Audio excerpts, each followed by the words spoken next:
Today we are honored to welcome Adam Torres to the show. How you doing, man? Oh man, I'm excited to be here, Anthony. Let's do it. Yeah, I'm really excited about this. I know you got a lot of cool things that are going on, and I'm just curious myself, man. Like, what is the story that got you into this place? Like, how did you start becoming an entrepreneur and being of service the way that you are? For me, it all started in finance. I was in finance almost 14 years, and in working through that career at a certain point in time, one of my mentors, when I started my own business, my own firm, they said, "Hey, you got to write a book." And I was like, I don't want to write a book. Like, why am I going to write a book? And I know people listening are going to be like, what? This guy publishes books. Like, why would he say that? Well, I'll tell you why. In the beginning, I didn't know. I didn't know the power of story. I didn't know the power of like what it was to share your story so that you can help other people. I knew nothing about it. All I thought was, books are like $5 profit item, maybe, or something like that. I was like, broke people write books. Why do I want to write a book? That's all I thought. So my mentor, Chris Kai, he's like, "Hey, Adam, just do it." And I'm like, "Okay." I listened to my mentor, so I did it, and some things started happening. I started going. I was on speaking tours as far away as China, and people started reading this book, and it was helping them. And I started to really understand what it was to share your story for the benefit of helping others. And then from that, we launched. It wasn't going to be, by the way, a publishing company or anything like that. We launched a.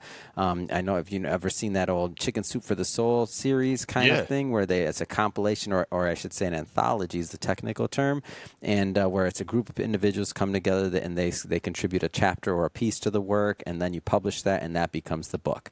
Well, I started doing those, and now to date we've published over 400 authors in our best-selling anthology series. So Mission Matters, it's on Amazon, all that. And we're on the 11th edition of the business side. We have a real estate side, bunch and a whole catalog of things there. But it all started in book publishing, even before podcasting. It was book publishing. awesome, man. So it sounds like the your mentor got you into publishing books, and I'm curious, like, what was the process like for you? Like, how did you come to yourself internally, like, hey, this is actually a good time for me to write a book, and perhaps like accumulate all your experiences to actually help people within that. Mm. Well, for me, I was, going back to my first book, I wasn't really coming from it from that. And I was thinking about I needed a marketing tool. I didn't know. I just thought I was told, you write a book and then you hand it out to people and then you're going to get more clients, right? By the way, I don't manage money anymore. I haven't done that in like 9 years, maybe more now. So this is a while ago, but I used my book as my business card. And what happened is it worked. Like I would give my book to people, and people became clients. And I think I gave probably, like, I don't know, 3,000 of those books away that first year. Gave them away. And when you think about that, sounds like a lot of books, but not really. Compared to that, if you think about the amount of money I made from the clients and that I attracted, and the way I was able to build my business and brand, it was like the most valuable thing I could have done. And I tell everybody that'll listen to me, hey, you don't have to use a publisher like us to write a book or to put a book out. However, you got to get the book out. Get the book out, like, just period. It doesn't. When's the right time to write it or this or that? Yesterday. Yesterday was the best day to publish your book, like yesterday, because you can always write more in the future too. You can always update that book. You can come out with a second edition. I find so many people, like, they have this dream of doing it, but they kind of stay on the sidelines and they're like, they never kind of get around to it. Well, my first book, I can't even say I wrote it. I can say I spoke it. I basically had a recorder on my phone, like a recording app, and I just recorded. I would talk about one particular subject, and then I took that transcription, put it, and then I would rework it until it was where I wanted it. But that became the book, really. Very interesting. Yeah, because like I talked about, I'm kind of in that process myself. Like, of course, I got a podcast and all that, but I feel like writing a book, man, it's very important not only for a business aspect, Hmm. but in terms of another avenue of service. Yeah. Because especially audiobooks, like a lot of people are starting to get into that. So I just think it's really cool. And Yeah.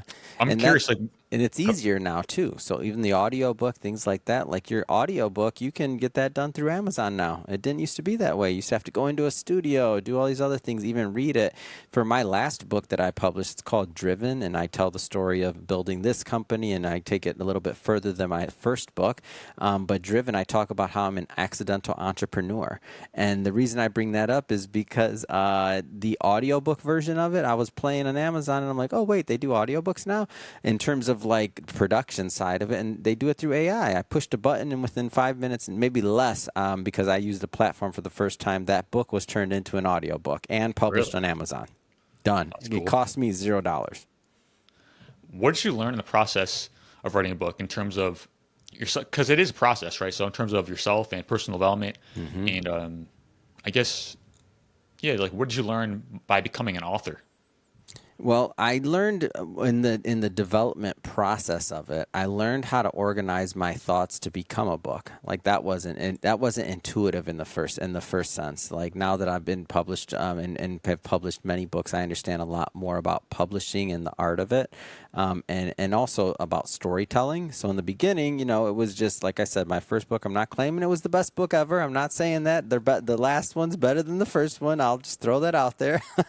But I will say that both of them moved the needle forward in terms of my personal brand, in terms of my career, and both of them have gotten good feedback from people. So realistically, even that first book that I like to call my ugly duckling, it's kind of like the ugly duckling because the cover's not designed right. It's got a little kind of like crease in the design on the cover, and it's like you might think you spilled something on it, and then you're like, whoa, wait a minute, that's actually in the printing, like. So it's not the prettiest, but I will say that it still moved the needle. And the reason I don't update that one is because I use that book to encourage other people. I'm like, look, you can do better than this. Come on. Do you know how many of these I sold? Do you know how many people love this book? You can do better than this. Get in the game. I like that, man, because most people they'd rather be perfect and they end up never doing anything. So you get it out and you learn from that process and you move it on to the next one. Yeah. So I mean, it's all about getting started. So I really admire that, and I feel like writing a book for so many people. Like I feel like a lot of people want to do it, Yeah. and I believe. Do you know the stats? Like most people who start writing a book, like they never finish it. Oh, I've Uh, never heard those stats. yeah, I believe it's that, though. it's like the vast majority of people start it and they never finish it. Totally sounds right to me. I don't know it to be certain, but I believe it. Yeah, it's unfortunate, but I feel probably for the reason for that is because they don't really have a true mission behind it. They just kind of, oh, it's a cool idea, but actually having a purpose and wanting to actually get a story out and actually wanting to help. I think that's the key. That's the driver. You got to have that. You got to have that Yeah. mission. Yeah, and that's one of the things I like to tell people too is that if you don't, you really got to ask yourself why you want to write a book. So if you want to write a book because you want to sell 1 million copies, then what you have to do is you have to look back in time and see what have other people done to sell 1 million copies. So is that really your goal? If it is, you look at some of the greats and the people that have, what are they doing? They're on speaking tours like hundreds of days a year. They're out there constantly. They're creating media constantly. They're constantly speaking. They're on the road a lot. That's back in the day, right? Like on the traditional book selling model. So if you're working at your job and you don't have time to do any of that or travel or make appearances or do all this, then can your expectation be that you're going to sell 1 million copies? Probably not. So you just kind of want to ask yourself like what your goal is. Is your goal to legacy? Maybe you want to tell your story for your kids. Maybe you want to have this be part of your legacy and some of your work because you have some messages that you want to give. Then you might not even care about the sales. And then you might be giving the book away. Like you don't like, so you just got to kind of be aware of what your actual goal is because that's what's going to get you to finish the book. Like that's what, if those two things aren't aligned, then you probably aren't going to finish the book. And you're going to have and even worse for some people is you finish the book, but you have an unrealistic expectation when you went into it. And maybe you were just kind of caught up in your idea. Like I have the best idea ever. Oh my gosh, this is going to do this, this, and this, but you were uneducated in the space. So when it doesn't sell a bunch or something else, then you're disappointed and you're like, like this, but that's just usually comes from the fact that somebody doesn't understand the business of it. So you got to ask yourself, do you want to be in the business of selling books, which is not an easy business, or do you want to write a book for a lot of different things, legacy, branding, to be your business card? Remember, my first book, I didn't write it to sell them. It was to be my business card. It was on Amazon and we sold copies, right? But I used it as my business card, and so that people could get to know me and get to know what I stood for. So my expectation was set properly in the beginning, so I was always able to have a good spirit about my book, because the moment I had one copy given to somebody and printed out, I already accomplished my mission. I gave out my business card. Awesome. Yeah, it's because I know you're a podcaster as well, and did the book come first or the podcast for you? The book. It was 100% the book. So I didn't want to start the book, and my other mentor said, "Hey, you got to do it." And then the podcast, I didn't want to start a podcast. The other co-founder here, there's one of the co-founders, Shirag Sakar. He's the one who made me start the podcast. He's like, "We got to sell." I'm like, "We're selling books. What do we want to do a stupid podcast for? I don't want to do a podcast. I don't even know what that is. What is it? I don't listen to podcasts." And so he's like, "But we got to do it. You will sell more books." So that's how he got me. And he's like, "We got to do it." So then, we started doing a show, and then over time it grew, and now 9 years later I've done over 6,000 episodes, and Wow. this year I'll do 2,000 plus episodes, and so it just keeps growing. It just keeps growing. So that's the fun part of it. But that's 9 years in later, and if anybody's listening to this and notices a theme here, I keep doing stuff I don't want to do. But so if you're sitting back and you're like, I don't want to write a book, that doesn't, well, maybe you should lean into that. Maybe it is time for you to write a book. Or if you're sitting in I don't want to start a podcast, blah, blah, blah, but maybe you should. Yeah, man. And you got that consistency. Like, that's incredible. You published that many episodes over that many years. Mm-hmm.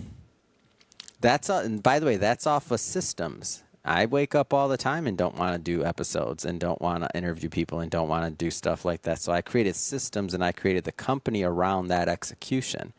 So I spend about 30% of my time running the company as CEO and 70% of my time in front of the camera. And then our executives run their different profit centers so that they're able to, make sure that the other side of our business is being handled. So a lot of this stuff is all, I wake up and all the interviews are already on my calendar. The day's already set. It would be harder for me to cancel the 15 interviews I did yesterday and have us reschedule them than to just do the interviews.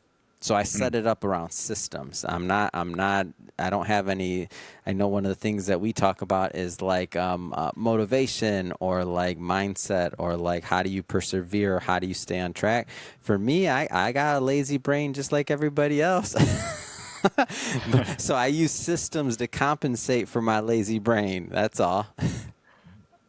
Something I like to talk about is principles over feelings, right? Because we all have these feelings throughout the day, but feelings are temporary, and we can act on them or not. But if we have these principles in place, like you seem to be a very disciplined individual, like ultimately that's going to lead to more fulfillment. As the saying goes, discipline equals freedom, right? So just getting into that mindset, staying consistent, and perseverance, that's what it's all about. Yeah, for sure. Yeah, and creating, for me, the systems around like making sure it gets done. Yep. Absolutely. If people want to start a podcast, like, are there certain things that you would recommend? Like, if they want to do it, should they not do it? Like, is it kind of the same thing at being mission driven? Yeah. Well, podcasting, it's completely changed my life. So when I talk about podcasting, I'm probably one of the biggest proponents of starting one. And I may sound biased because we also do have a podcasting production company. We've launched over 250 shows on Mission Matters. So and anybody goes to missionmatters.com, you can see a ton of our shows. So, and that's one of our marketing services that we offer. So in terms of that, I may sound biased, but I have to be, because it's completely changed my life. And what I hear people say all the time, and this is a little bit of education. So if you've been listening to this podcast for a while now, this is going to be worth its weight in gold. A lot of people talk about podcasting is saturated and all these other things. It's a completely uninformed, uneducated opinion. They have no idea what the actual numbers are. Here are the numbers so everybody can know them and understand that there's such a blue ocean. There's so much opportunity, and that the podcasting niche hasn't even started to develop yet.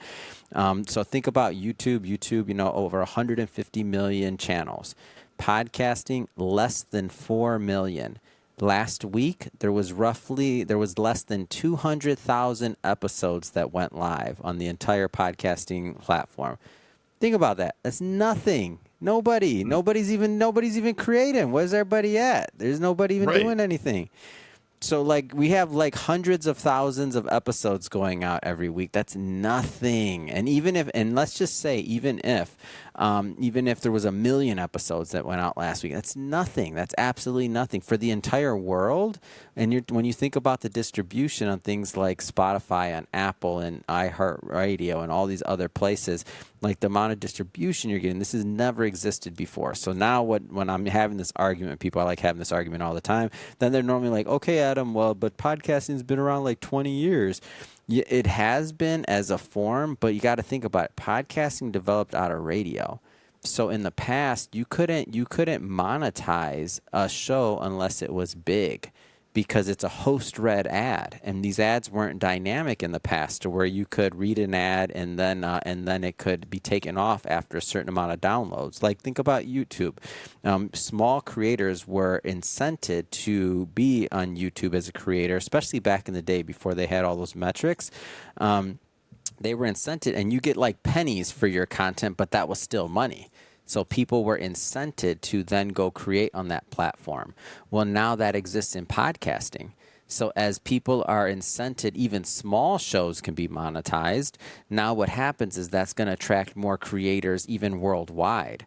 So now when you wrap your head around that, here's the numbers. And this part I can't prove, but you will see if I'm right or wrong, my thesis in time. There's going to be 10 million, 20 million, 50 million, 100 million podcasts one day. Because it's the easiest form to record on, too. You think about it, you can do it on your phone. So now think about in developing countries, think about in other places where maybe they don't have the bandwidth even for video or some of the things we're doing here. And they're doing on a 2G phone or a 3G phone, not a 5G phone. So now understanding there's going to be 100 million podcasts one day, just like there's 150 million plus YouTube channels right now. Now you tell me, is it a good time to start podcasting? There's only 4 million. What if there were only 4 million YouTube channels right now and you knew without a doubt there was going to be 150 million one day? Would you be putting out content every week? You better believe it. So that's what's happening in podcasts. We're literally in not even the beginning of the renaissance. We haven't even scratched the surface on what's possible. I love it, man. And no market is saturated with greatness either way, right? So because there are, I believe, 90% of podcasts don't even get past episode 20. Yep. And the reason, it's the same thing we talked about for the book. You have to have a purpose, you have to have a mission. You can't just go ahead and do things because you think you're supposed to, or it's a cool idea. No, man. As your mission says, mission matters, right? Mm-hmm. And that's what the driver is. So. Yeah. Yeah, and there's opportunity. So money doesn't hurt. There's opportunity. For people that want to, when could somebody start something, in their room or start something else and build it big over time while they're working, while they're doing whatever they have to do on the side, while they're going to their day job? Record an episode a week. Put it out. Just make it part of your lifestyle. Definitely. I mean, podcasting for me, it also has changed my life. But before I even started it, it added so much value to my life in terms of getting information, because I was diagnosed with Lyme disease a long time ago, which helped me get into this space and overcoming that. And it was podcasts that really educated me to overcome my own story. Wow. And I knew that one day when I started a podcast, it's I made it. Now I can't necessarily say that, but I made it. No, over my story, you did. That's amazing. Congrats. Wow. Thank you. And I love stories like that. Just being on the other side of that, and now I'm doing that for other people, and it's a blessing, man. That is a blessing. That's exactly what that is. That's all God. That's an amazing story. Thank you. And what I was saying, podcast and the mission, can you explain to people mission matters, your mission, and what does that all entail exactly? Yeah. So I look at our company is the tagline, we amplify stories. So what we're doing at our core is we're helping other individuals get their story out, whether it's through podcasting, starting a show, writing a book, publishing a book, media, PR. So those are our niches. We cover a lot of the top conferences in the world as well as a media company and conferences. So that's a big part of what we do. But my personal mission is I feel I'm a conduit. Like I feel like I'm a conduit. I'm helping other people tell their stories. I'm providing a platform for them to tell their stories and really to share their story with the world. Because so what we're doing here, in my opinion, and on my shows, we're spreading love. We're spreading love to people, and we're trying to bring out positive energy so that people can benefit from that. Awesome. I mean, that's a great mission because that's what it's all about at the end, like personal growth development. I mean, that's the foundation right there. So if people want to become an entrepreneur, like, because I know like entrepreneurship is it's like a personal development journey. Like it's a whole curriculum, right? And it never ends. That's the thing though. It's always right now. And what do you think the character traits that people need to develop and sustain if they want to become a great entrepreneur? Well, first off, I don't claim that I'm a great entrepreneur. I'm just going to start off with that. There's so many other people that are more talented and interesting to answer that question, but I will give you my take. So in the last book that I wrote, name of it's called Driven, and I did it with one other co-author. His name's Elliot Callan, and in that book it's kind of almost like a tale of two cities. There's two different sides of the story there. One side I tell, which is my story, and I label myself an accidental entrepreneur. Like I never wanted to be an entrepreneur. I didn't even know what that word even meant or was. And then on the other side of the story is Elliot Callan, who's a serial entrepreneur. He's always been an entrepreneur. He's bought, sold businesses, grown them, all of the above, always had businesses. So, and we tell two different sides. So it's kind of a funny book from the standpoint, or interesting in my opinion, from the standpoint, we don't agree on everything. And it's hilarious when we both come on shows or things like that. Like, I'll give you an example. He's like, yeah, he couldn't do corporate America. He knew immediately corporate America wasn't for him and blah, blah, blah. And he goes through all these things. Why? And I'm like, yeah, I don't agree. I loved corporate America. It was very good to me. Every year I got a promotion. I worked less hours than I work now. And sometimes I wonder, should I be in corporate America still? So I love corporate America, and I was not against it at all. So it's kind of a juxtaposed story in that sense. But some things that I've learned along the way as an accidental entrepreneur are that you definitely want to educate yourself on the space. And I don't necessarily. I mean, I know people listen to podcasts. I know people digest information in a lot of different ways. So I'm not going to prescribe you have to do one thing versus another. But one interesting book, the E-Myth, that was a good book that I remember reading pretty early on. That gave me a new perspective on entrepreneurship. And there's a ton of books out there for doing that. But I just say that definitely educate yourself on doing it. And if you don't have that curiosity, then you'll be pretty limited over time, because you'll never, and specifically curiosity in building your business. When I say curiosity, and if you don't have that, and if you're more of a creator and you don't care about the business side, get a co-founder that does. Get a co-founder, get a partner, get somebody else that does, because ultimately you do need both sides. In order for your creative expression to be able to, operate and to be able to reach a wider audience, you need money. And in order to get money, you need products and you need customers, or you need some way to add value that gives you enough money to continue to pursue your pursuit of creating content. So one way or another, you have to figure out those pieces, but that would be the core. Absolutely, man.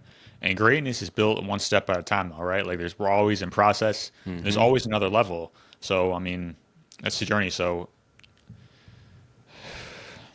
I feel like I truly think we all can be entrepreneurs in a sense. We just have to develop ourselves in a sense. That's really what it is. In my experience, you have to overcome yourself. You have to overcome fear. You have to develop your character. And because there's a lot of decisions that need to be made, and knowing your values and your standards and all these things, I think that's where it's at. Yeah. And then being an intrapreneur, that's not a bad thing. I've been a very successful intrapreneur, working within companies that I was working for and helping them develop processes and excel, and just being a good steward of what I was trusted with, so that I'd be trusted more. And normally when I'm trusted with more, there was additional compensation that came with that too. So I think the entrepreneur side gets a lot of the glam and this and that from social media and otherwise, but I think that the intrapreneur side of things should not be ignored. Exactly. Is that like when somebody's in a company and becoming an entrepreneur? It's when you're in your it's when it's the approach that you take in the seat when you're working for somebody else. So for Mm. example, let's say that you're when I'll give you an example early on in my career when I was working in a financial institution. I wasn't in a management position. I wasn't in anything like that. I was just a producing regular employee, nothing big there. They came out with a new compensation structure and a new way to weight leads and other things like that. Well, I took an entrepreneurial standpoint of like thinking about how that could be improved and working with them and taking on other projects as well. So I wasn't just kind of like punching the clock coming in. I was thinking about ways to progress their business and the overall company, even though I don't own that. Like it's not my business. Does that make sense? Yeah, definitely. So it's entrepreneur, having an entrepreneurial mindset in your current role at the company that you're working for, and that could be anywhere, anywhere. Got it. Makes sense. So, in terms of like becoming an entrepreneur and the character traits and all that, like, do you think anyone can be an entrepreneur, or is that like some people should, some people shouldn't? I mean, if when you say can, yeah, there's a lot of broke entrepreneurs. Yeah, a lot of people could be. I mean, there's. I mean, technically speaking, no offense to the guy that might be on the corner with the can in his hand, whatever, asking for some change. No offense to him, but that's a form of being an entrepreneur. I mean, there's just different levels. Can everybody Huh. be a successful entrepreneur? Probably not. But can everybody be successful in corporate America? Probably not. Right.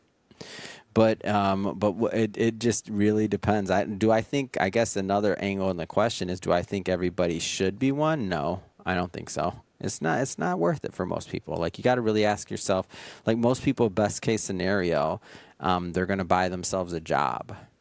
Like, they're going to buy themselves a job, like best case scenario for many people that don't really have that drive or that thing in them that makes them want to be an entrepreneur. So there's no shame in that. I mean, corporate America and other individuals, like, I mean, there's a lot of money. I mean, when we're talking about like the current state of being an entrepreneur, it's not, I mean, like I said, you can be a broke entrepreneur pretty easily. Like, that's not too hard to do, but if you don't have that other component in you that really wants to make the sacrifices that it may take to hit whatever your financial or mission or goals are, whatever those goals are, it doesn't have to all be financial, then maybe it's not a good idea.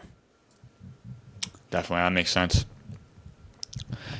Uh, so going more into that, like, what did you learn and are still learning in that process? But in terms of goals, like,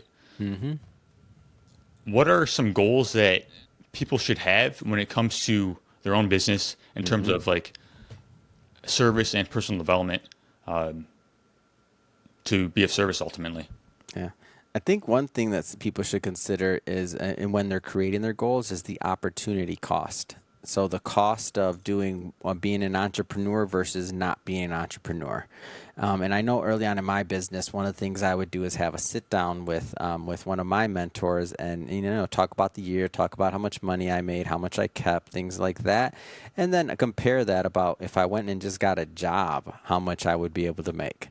And in the early years, I was definitely valued higher if I just went and got a job. Like, those were not the best, like, at least earning years for me. I was using savings, other things like that, but I was still building the business very, very early on.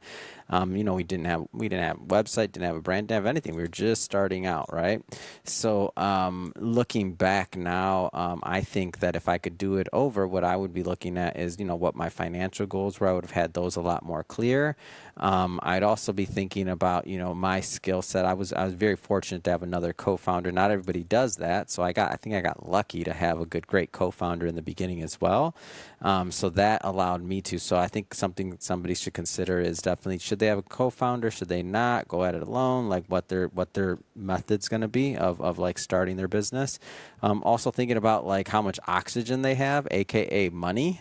Like if you don't run out of money, your business is done. Like you can't breathe, right? So those are like some key things that I think people should be thinking about as they go if they go down that path. Absolutely. So another thing is like not just business owners, but people in general, like fear is a big thing that I feel people are held back by, right? Mm, And something I like to say is it's not about having no fear, but knowing fear, right? yeah. KNOW. Because when you understand tendencies, predispositions that you may have in your own mind, Mm. it's you're able to face it much more easily because we tend to fear, but we don't understand. Hmm. What do you think about that?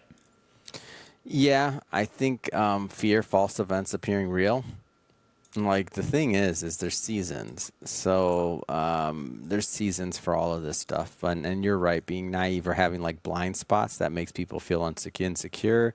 But I mean, there's varying levels of this, and people can think of it how they want to. But for me, I mean, I'm normally of the bent that I probably don't know everything that's going to be happening coming up, and I try not to worry as much as I possibly can. I'm human though, so of course I worry, but I try not to because I know everything's seasons. The good times can come and go. The bad times, they're not going to be there forever. So when I think about that, that helps me kind of curb my fear. And what happens too is as businesses get bigger, every zero you add brings a new complexity in building that business, right? It brings more challenges, it brings more difficulty, and hopefully more reward if you're doing things right. Definitely. I mean, for me, it's like it's a daily thing. Like you have to overcome fear in a sense because Hmm. on the other side of that is your goals, right? Like Yeah. I feel personally speaking, like if I like sit on something for too long and don't Mm. take action, like the Yeah. stagnant energy breeds fear. Yeah. Do you feel that too? That's a fact. That's the way it is. Like you got to just move forward. If I had to sit around and think about stuff, then yeah, you got too much time on your hands. Get some more stuff on the calendar. Yeah, I mean, because there's so many things we can do, but it's about like having our filters as well, right? Like Mm. having a purpose-driven action and values that kind of align our actions, so we actually know what to do. Because of course, there's so many things we can do, but like, Mm. what does it actually move that needle forward every single day? Yeah, for sure. Yeah. So another thing I want to talk about in terms of business and entrepreneurship and all Hmm. that is, of course, like we talked about goals and overcoming obstacles, but what do you feel like is holding most people back from moving forward? Because I feel so many people they want these things, right? And Mm. a lot of us we're not being honest with ourselves what we actually want, but let's just Hmm. say that we are. Like Yeah. what is it that we need to overcome to get to the other side of things to Hmm. make our dreams a reality? Yeah. Well, I mean, broad question, and I'll just say first off, and I'll address it from the standpoint of individuals in the United States. So if you're in other countries listening to this, or if there's some others, there's some places that have some real challenges, like governments, money, like layers and layers of challenges. But if you're in the United States, and we have so much opportunity here. Most people don't even understand what that means to be as free as we are and to live in the system that we live in. And so, if you're in the United States, I think that one of the main things that hold people back, of course, you're going to hear this many times. Mindset, that's one thing, but I think even more so than mindset is discipline and execution. So I Hmm. come from it from the discipline and execution side of things. That holds a lot of people back. Discipline to be able to choose a path and stick with it long enough to see it like something come from it, and then the execution side is to just follow up and do what you say you're going to do. Like if you can do those two things, I think you're gonna be outpacing a lot of people around you. And then if you sprinkle in some education, man, you're baking a great cake there. Definitely. I mean, that's the systems part. It's like what are systems that you have in place personally that actually keep you effective on a day-to-day basis? Because we can talk about productivity and all Mm-hmm. that, Mm-hmm. but essentially it's like I'm yeah. Yeah, I'm go not for that it, bro. fancy. I got a calendar, email, Calendly. I mean, I'm just not that fancy. A lot of people have way better organization than me, way better things than me on all of that stuff. I just have, if anything, I have focus. I know I prioritize and I have focus on what is of hopefully the most important task or thing that I need to be working on at that particular time. But really, other than Calendly and your normal systems, I don't have anything crazy in terms of like calendar's a calendar. I mean, there's people that have apps and all these other things. I don't find it that difficult. Yeah, I mean, I think productivity, like, it's kind of a fancy thing. Like, a lot of people talk about it. Mm, And I don't know. Personally, like, I feel like taking care of your health makes you so productive, like actually yeah. working out and things like that, because your brain, everything, like the foundation ultimately is you of your of your Hmm. whole life. It's like upgrading you every single day, and I Yeah. feel like that's the entrepreneur thing. Is like I don't know how you feel about this, but it's like it can't just focus. You can't just focus on the business side of things. You have to focus on everything else because everything plays into everything else ultimately, like Yeah. your relationships, everything. So it's just you Yeah. gotta become the greatest version of you. Yeah, I mean, if your health's gone, you're gone. Like, there's nothing more to say there. Like, if you can't get up and you can't answer the phone, you can't check your email, you can't do whatever your function is in your company and running it, then you're kind of in trouble. So your health is, you don't. Most people, and myself included, we don't appreciate it enough until it's hopefully not gone. But Yeah, I mean, personally speaking, for me, it's like you just have a certain level of energy when you're mm, actually healthy to actually invest it in your business. It's like yeah, it's kind of like investing in a sense because hmm, I've been healthy, I've been unhealthy, and I totally would not be able to do what I'm doing from being in a state of illness. mm, It's so important in all levels. yeah, I can see that. So from a business perspective, I'm curious, growing the business. Hmm. Um, has that journey been for you? Yeah. And how is it that we can do that in our own lives? Like if we want to, is there certain things that we focus on? I'm sure it's a seasonal thing, as you mentioned, but Hmm. yeah, I think your business is only going to be as good as the staff and the people that are behind it as well. So we've yeah, been very fortunate to build a brand and in building the brand, putting out content, attract individuals that believed in what we're doing at Mission Matters and that want to be a part of that. So everything from our editors to our directors to all the way down the line. I mean, people are really bought into what we're doing, and they should be, I would hope, because it's authentic. Like, I believe there's a noble cause in what we're doing. So I think that if you're focusing on people and understanding, the importance of the people that are behind it, I think that has been very crucial to us in terms of scaling and continuing to grow. It's the people. It's the people. And like I said, I don't hold myself out as some business expert that knows everything, but the individuals that we bring on are, they're really sharp people and they're really dedicated. So I think you can, sometimes even hire intelligence in that sense. But you can hire intelligence, you can hire somebody with the right background and the right degrees and all those things, but can you hire their heart? Not necessarily. Like Hmm. that the culture and everything else that's around it, like that's I believe kind of some of the magic that it comes to growing a company long term is that piece. That makes sense. And of course, like there's gonna be so many obstacles and things we have to Hmm. overcome. Like, what are the keys to overcoming challenges, not only in business but in life? Like, because we're all gonna have hard times, we're all Hmm. gonna have things we have to go through, and what do we need to develop within ourselves to have that fortitude to just keep moving forward? Yeah.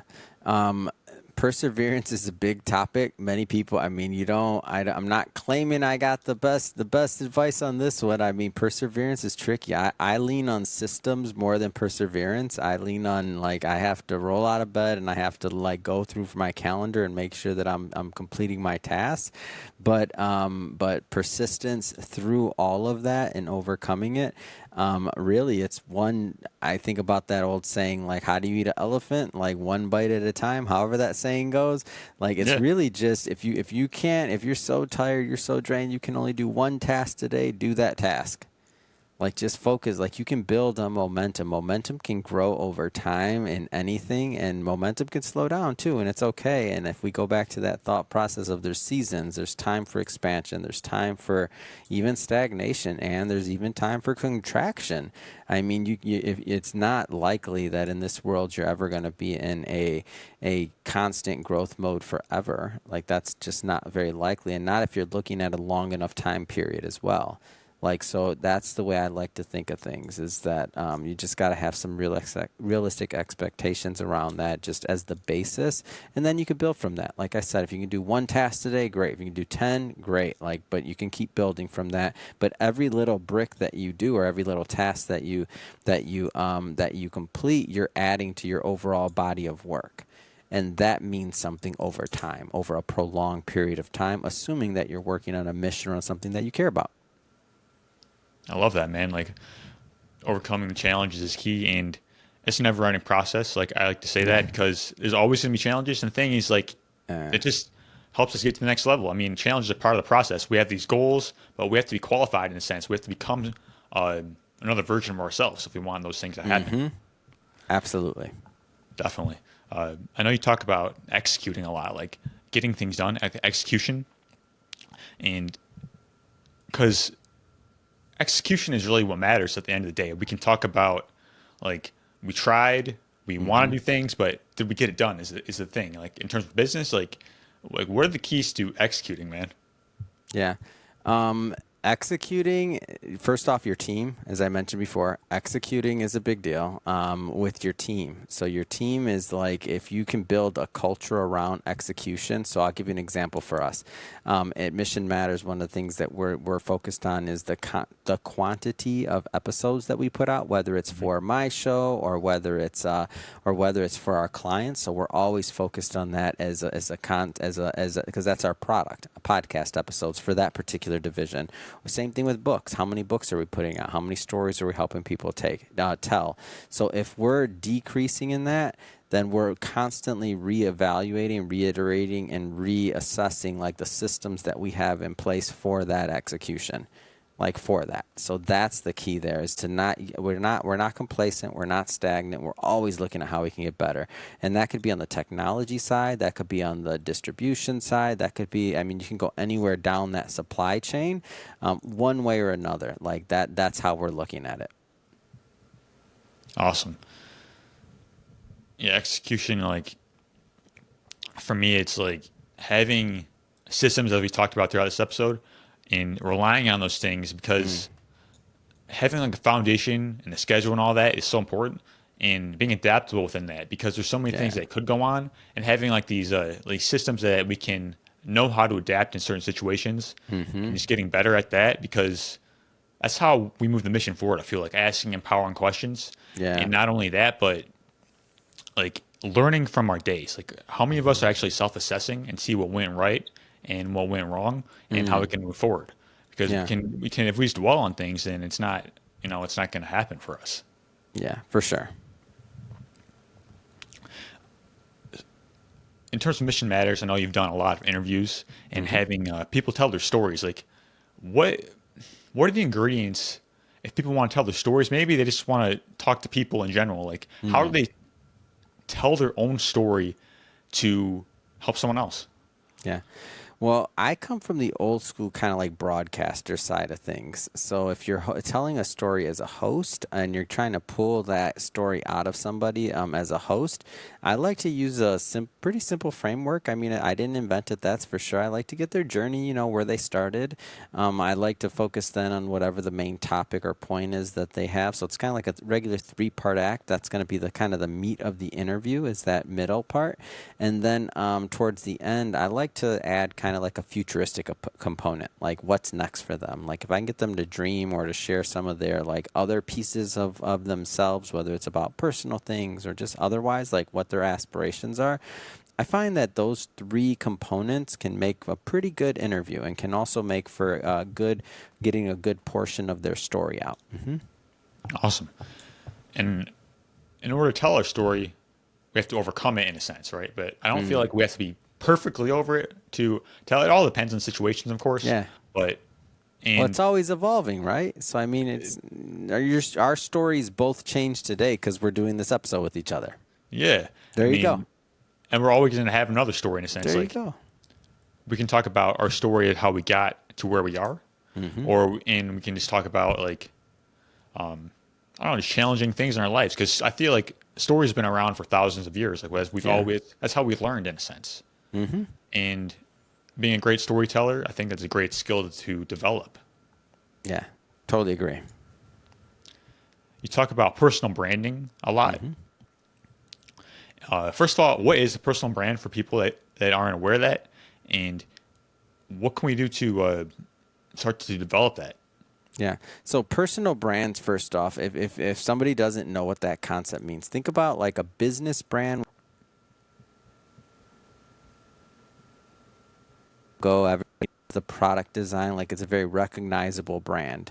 Now, when you think about a personal brand, people can be brands as well. So if you think about somebody like Michael Jordan's face is a brand. He's a brand. But even on a smaller level, those are obviously some of the two most recognizable brands in the world. On a smaller level, think about ourselves. My show, that is a piece of my personal brand as a show host. So these are the ingredients that make up how the world really views you. And so you have an active part in playing a role in creating that brand. So whether it's the font that you choose, whether it's the color palette you choose for, in this example, your podcast cover, all of those things, whether it's what you talk about, whether it's what you wear when you're out there operating in public. Do you have on a suit? Do you not have on a suit? Do you have on a t-shirt? Do you have on jeans? Like, how do you present yourself to the public? All of those are important components of your personal brand. And the reason why personal brands are so important nowadays is because that's ultimately what people are going to, through things like social media and other things like that, gives you the ability to attract eyeballs or audience or followers or whatever you want to say it. And those followers or that attention, ultimately, it comes down to attention, allows you to either to help fulfill your mission, whether that's to whatever your mission happens to be, by the way. It could be make money, it could be grow your business, it could be, many, many other things. Doesn't have to be money related, but that's why, I mean, building the personal brand is so important, is that increases your level of connectivity really with the world. I like that, man, because like the business model of like the huge corporation that really nobody knows the names and faces of. It's kind of Hmm. like it's not that anymore. I mean, it's like you are a brand. You have Yeah. to. I feel like number one aspect is actually being a model for others in your own life. Like the decisions that we make on a day to day basis Hmm. are so important, and ultimately, like the decisions that we make and the better of a model we are for others, it's like we kind of give people permission in a sense to do that themselves, like in Yeah, terms of personal branding. for Because sure. yeah, I mean, because we look to these people for a reason, and they kind of inspire something within us, Mm. and just bringing that out. The more we bring that out within ourselves, the more we can Hmm. help other people do that within themselves. Yeah, totally. Definitely. I mean, we talked about momentum a little bit, Hmm. and what is in your life that helps you keep momentum and kind of like build that like unstoppable train in a sense to keep moving forward Yeah. and just keep that mission going. I think once you have momentum, you just don't let it go. The longer you can hold on to it, the better. But when things are slowing up, getting back to that concept of seasons, if you're in a season of rest, like it's okay, it's okay. But some of the things that I think are interesting for momentum is you have to first recognize it's happening. I don't think most people recognize it. They just assume that, okay, things are going well, my business is growing, I added a bunch of clients, this. They think it's always going to be like that, and it's not. It's seasons. So things change. So I think first recognizing that you're in a period of momentum, and if you are, then go all in with your energy. Like, just make sure you're not leaving anything on the table. Like, don't conserve. Like, just make sure you're spent. Because at some point when that slows up, you'll have time to rest again. But, like, ride that wave while you can. Absolutely. Like, what are some things that, like, I know there's a concept of the flow state, but essentially, like, what stops us from building momentum, and what, like, and once we have it, how do we actually keep it and sustain it? Because I feel like it's so important. I mean, I don't know why, like when somebody gets into that space, I can tell you for myself, I know when I'm in that space is we're bringing on clients, we're pretty booked on gigs and things are happening pretty fast. Now that's accumulation of effort over time. That whether it's in doing podcasts like this, whether it's in creating content, whatever that is. And so now what I want to do when I'm in that state of momentum is I just want to make sure that I'm attuned to keep my eyes and ears open for new opportunities to add to whatever that initiative that I'm working on. So I don't want to just kind of like put my head down, and I do want to put my head down and work, but I still want to be aware enough so that I can recognize new opportunities as they come up. And that's going to keep me in the momentum state longer. That makes sense. I mean, because I feel for me, it's like there's so many things that could go wrong, and I feel like There's certain things that we can handle, right? We have like a threshold to stress, right? Yeah. And just being able to build ourselves up so we can handle more stress. I feel like that's the thing, Yeah. because the more that we can handle, I mean, and just keep moving forward, that's powerful, Yeah. because things are going to happen. That's true. That's true. Because Whether we want them to or not, that's true. yeah, like the stress aspect, it's I feel it's not like managing the circumstances in a sense. We have to manage ourselves within them. Yeah. And just having that awareness is key, because if we can traverse those circumstances, uh, that not only helps us become a better entrepreneur, especially, but like within our lives, because being effective and dangerous in a sense, like within these chaotic environments, I mean, that's a skill that can definitely be developed. Yeah. And you said that you do a lot of speaking as well. Is that correct? Oh, yeah. What are the keys in your mind to actually excelling at that? And of course, we talked about our story and all that, but like Yeah. speaking, like how do we be of service in that matter? Well, first treat it like a business. Like understand, like you got to be a professional. Like if you like know your material, know your speaking, know your audience. Like that's the main thing. Know your audience. So make sure that you know who hired you. Like what gig, who are you talking to? It's going to be one conversation for one audience versus another. Maybe could be the same speech, but the way you deliver it's going to be different. So know your audience and know your material. Be rehearsed, be professional. Like all those things may sound basic, but if you're taking that as a business, also start studying the business of being a public speaker. Like the monetization side, understand who your clients are, understand why event organizers are hiring you, understand their challenges, so that ultimately you providing your service as a speaker can fulfill their need. It's the same thing. But people sometimes when they go out to speak, they think it's just the fun part of it, of I'm on stage, I'm talking, I'm inspiring people, but they don't necessarily see the business side on the back end. So if you take it seriously and you want to be a professional speaker, like study up on the game, really. That makes sense. I mean, I do some locally, and I always say like the slides, they're not like it's supposed to be for the audience, right? Like you said, you need Yeah. to know the material. I like to Yep. say, you know, I've been preparing this for years. You have to become your message. You have to Yeah. become the uh, the material in a sense, like because I've studied wellness so much that I don't really need any type of material, but it is kind of fun to put slides together and being able Yeah. to have that for the audience. But essentially, when you honor this thing, like you have to honor the craft and have a devotion to excellence. Yeah. Most people we're just playing with it, man. Like we're just kind Yeah. of playing with it, and once we have that mission and that purpose and that drive, it's Yeah. like anything is possible. I find. Totally. Yeah.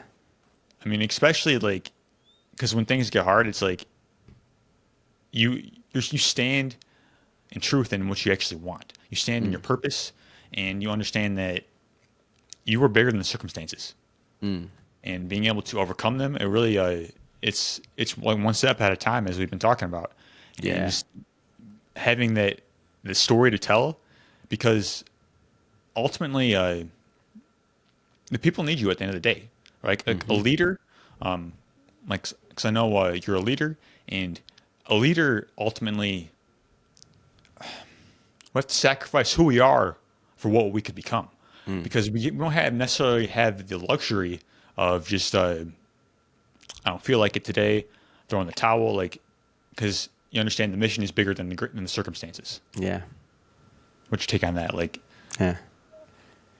I feel Mine. So my I hate to do this to you, Anthony, but my next meeting's coming up. It's like I think we just hit the top of the hour. So I don't know if you're going to do the. no But worries. I hate to do that to you. But the next meeting's coming up Yeah, too. thanks, I'm thanks for bringing already it up. getting pinged. No, let's. I don't want to cut you off though. I was like, because I can rap with you all day, man. You're good.